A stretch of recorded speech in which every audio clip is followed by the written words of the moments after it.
nena pamoja na kila mmoja wetu ukitutia moyo Alhamisi hii ya kutawadha miguu. Tubariki na utuongoze kwa jina la Mungu Baba, Mwana na Roho Mtakatifu. Amen. Tuketi chini tafadhali. Wapendwa wa kanisa letu la St. Mark's Toro, mniruhusu ni wasalimu nyote katika jina la Bwana wetu Yesu Kristo. Bwana asifiwe. Bwana asifiwe. Huko na meza aina nyingi duniani. Siku moja tulienda kwa meza ya jamaa yangu alikuwa na cheo fulani.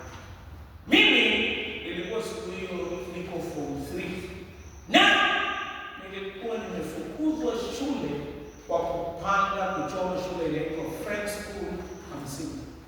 Basi tulipoingia kwa huyu jamaa yangu tukaketi mezani, alikuwa akikunywa chai, tena chai fupi sana. Basi alipokuwa akiongea akasema, kuko na watu hapa ambaye hawastahili kukaribia meza yangu.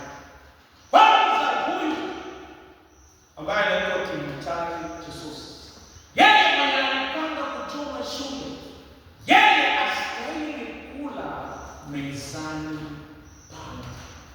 Yeye nikaona kwa hiyo meza sitakubalika. Cha pili niliaibishwa. Cha tatu nilionekana kama mtu huyu. Nikaona kwa hiyo meza mimi sijakaribishwa. Je, umewahi kufika pahali ambapo kwa meza fulani ukadharauliwa, wengine wakaangalia wewe kutokea kwa msingi wako na hata wakakumbuka maneno yako ya zamani? Leo nataka nikwambie hayo ni meza ya wanadamu.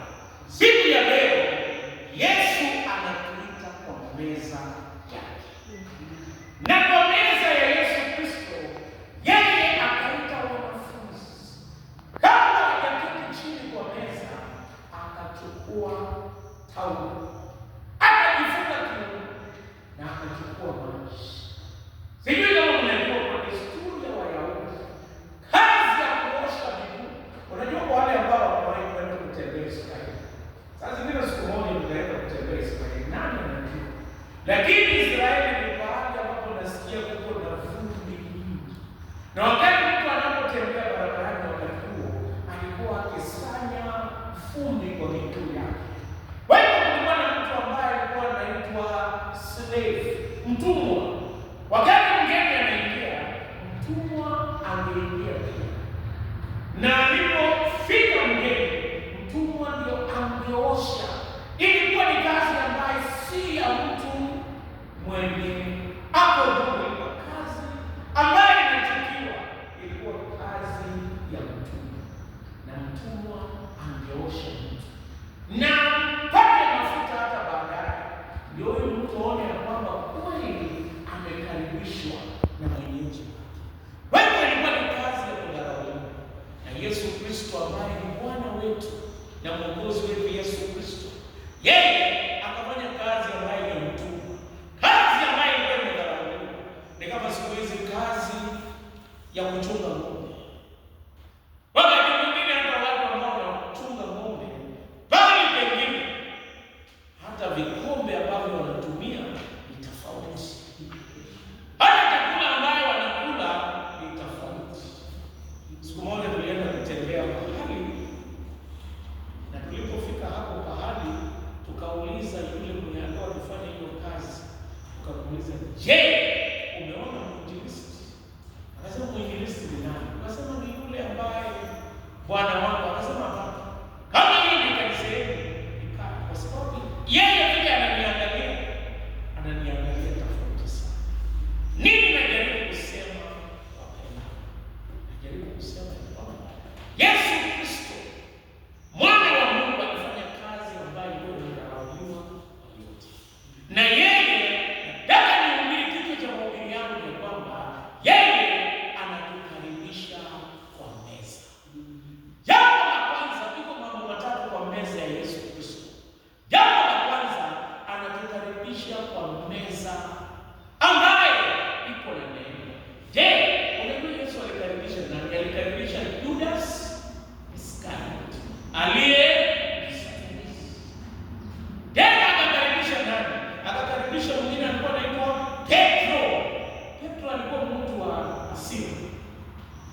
Siku moja anakata mtu masikio, baadaye anakata Yesu mara 3. Siku nyingine anasema hapana, hata mimi mpaka kufa mimi. Amia mimi niko na wewe mpaka kufa. Anageuka. Petro, hata ukiangalia Paulo anamwingilia, anasema alikuwa kigeugeu, lakini anakaribishwa na nani? Na Yesu. Kulikuwa na yule mpole anaitwa Yohana, akakaribishwa.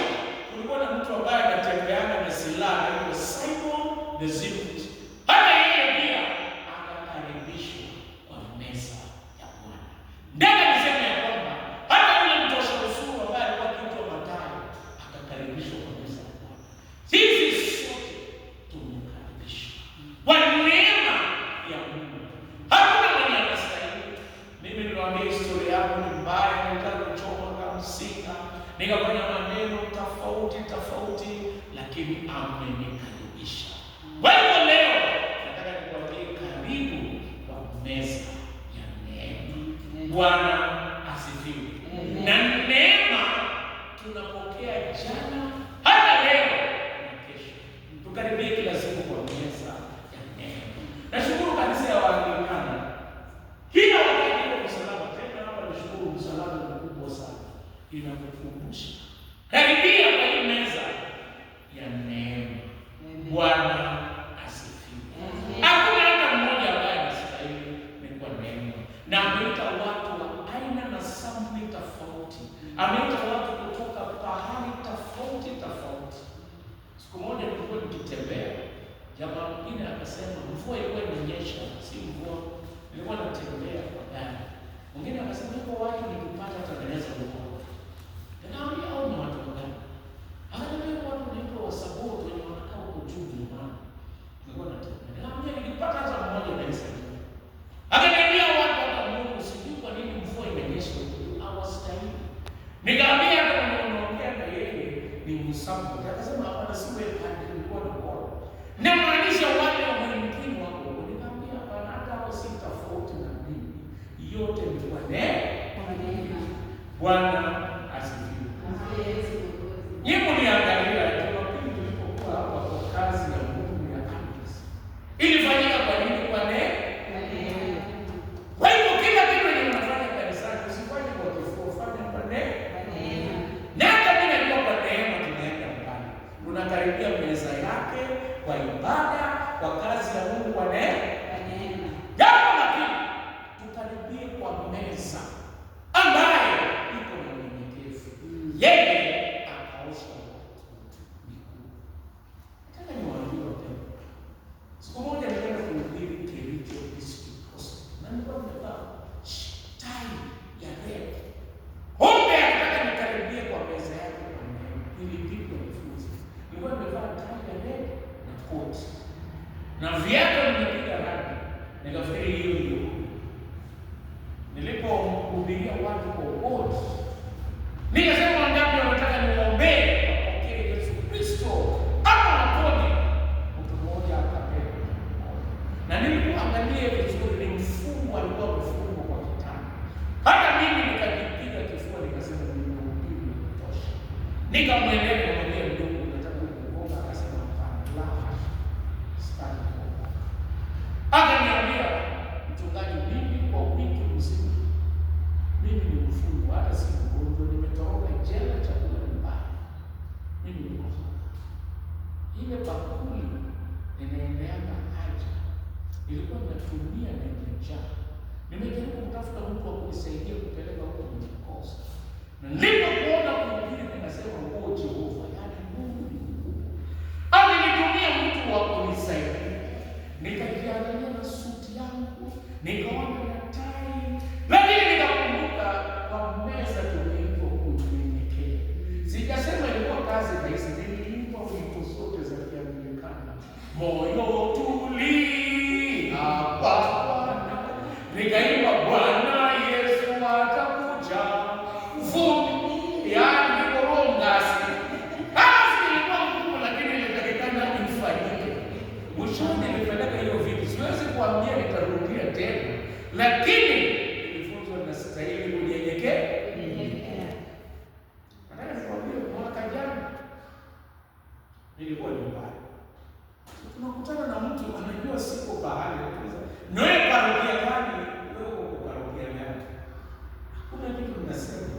lakini nikajifunza Mungu. Nikajifunza, nikapata nafasi ya kuhudumu. Mimi na hudumu kwa kunyenyekea. Sio cheo yangu, sio huduma. Na hata ambao wamekusanyika hapa kwa mapenzi ya Mungu. Nyinyi ndio Mungu aliwaita kuhudumia leo, na inanifunza kunyenyekea. Jambo la tatu, tunaitwa kwa meza ya upenda. Upendo. Maombi inamaanisha sheria mpya ambayo inawapa mpenda nini. Kwa hiyo meza ina upendo. Upendo wa kujitolea. Je, mnajua tunaitwa kupenda wale watu ambao hawapendeki? Kuna watu wengine ni wagumu kupendeka, hawapendeki. Kuna mtu alikuwa na ugonjwa wa elephantiasis, mguu imenuka, mguu imeoza. Alipoenda kwa kanisa moja ya kiroho, akamwambia ndugu, toka hapa, hata unafanya watu wakosa kutoa sadaka, toka kwenda. Yeye hakupendeka. Yesu alipenda wote. Siku ya leo inamaanisha tunajifunza kunyenyekea na pia kupenda watu wote. Ukiosha watu miguu, unajifunza kunyenyekea na kupenda watu vile walivyo. Yeye anapenda watu wote vile walivyo, ndiposa akafa msalabani kwa ajili yetu. Kesho ni siku kuu. Hata tutaimba kora sana, tutaimba wimbo za kukumbuka kusulubiwa kwake. Tutaimba na tutakumbuka kusulubiwa kwake. Zaidi sisi wasabu tunasema kijamii ni simbolo kukugonda kwa nyoto akenge baje. Siku ngetia ngetuoneka sehemu kwa mabele mambo ndele mambo sokonda kichuli. Ni mnasema sokonda kwa yaani etano na alipenda ulimwengu wote. Wakati mwingine tunapenda tu watu ambao tunasikilizana nao. Huko na wengine hata dukani wao tunasema wamenisimu. Sijui wakati ndio wanasimama sana, ni wanasema kama mama. Na leo huyu wamenisimu hata sioni yake. Wakati mwingine haendi anaendelea kubakia. Sasa tunajifunza leo kupenda. Ni vizuri kukuja kwa hii baada ya kama mtu anakusinya uoshe mguu yake, hata kusinya tena sana. Unasikia kumpenda na kumtumikia. Mungu wa amani awabariki. Baba Mwenyezi, umetuita kwa meza.